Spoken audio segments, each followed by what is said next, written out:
Okay. Go ahead.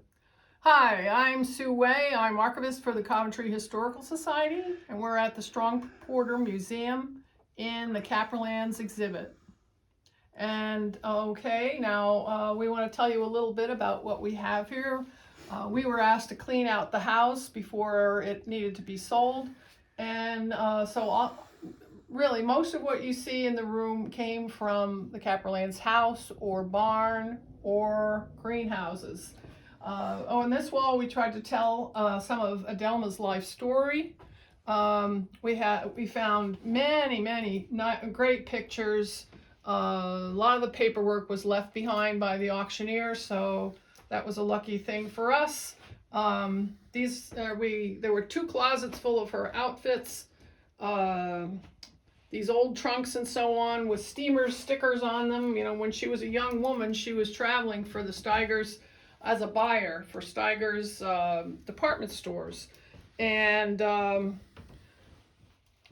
over here, this is the serving table that was in the dining room. And you can see the magazines that came to take pictures for their articles often photographed this table with various items on it. One of our members has made some jelly from the May wine punch that we had at our last dinner. She turned it into jelly, what was left. Of course, there was a basket shop and there was a gift shop, and we tried to represent that here. The shelves there were actually display pieces that they took to the big garden shows every year. So Boston, Providence, Hartford, Philadelphia, and New York, they would go to every year to the garden shows. The stove here came out of her old kitchen, and she tells the story of the old kitchen in her Caprilands kitchen book. And we found pictures of her working in the kitchen. We found pictures of some of her earliest employees working in the kitchen, the old part. Eventually they added a second kitchen on the back. She loved to decorate, as anyone who'd ever been there knows, and we had to choose among the many things to decorate with. Of course, another very important part of Caprilands was the bookshop, and where Adelma signed books every day and must have signed thousands and thousands over the years.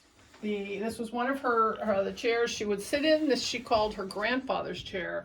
So we think it may actually have been something that her grandfather sat on up in Vermont.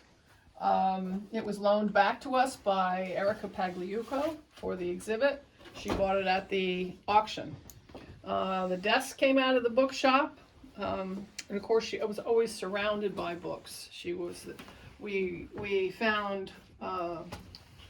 We found many of her books just lying around, and someone donated a whole collection of her books. The man who put this notebook together, beautiful notebook with many pictures in it, just beautiful, really, and some historic, older pictures as well. They had a celebration there in 2003 to celebrate her 100th birthday, so that's what that notebook is about. Of course, the gardens were very important and part of Caprilands, and so we made this our garden corner. That old trunk there was in the gift shop, and it's quite old, and we don't know if it was a family piece or if she bought it at some auction, but it's quite old, and she used it for potpourri. So it's wonderful. This is an old garden design, probably done by her second husband, George Simmons, and framed by her father. Her father lived on the farm, and he was a carpenter. He actually built displays for the Steigers department stores. So we think maybe he made this desk as well, because she mentions that in one thing. This is a chair which came from Mexico, and that was one of the places that she traveled to. So I'm be willing to guess that that came back from Mexico. This story is a great story about her first trip to Mexico.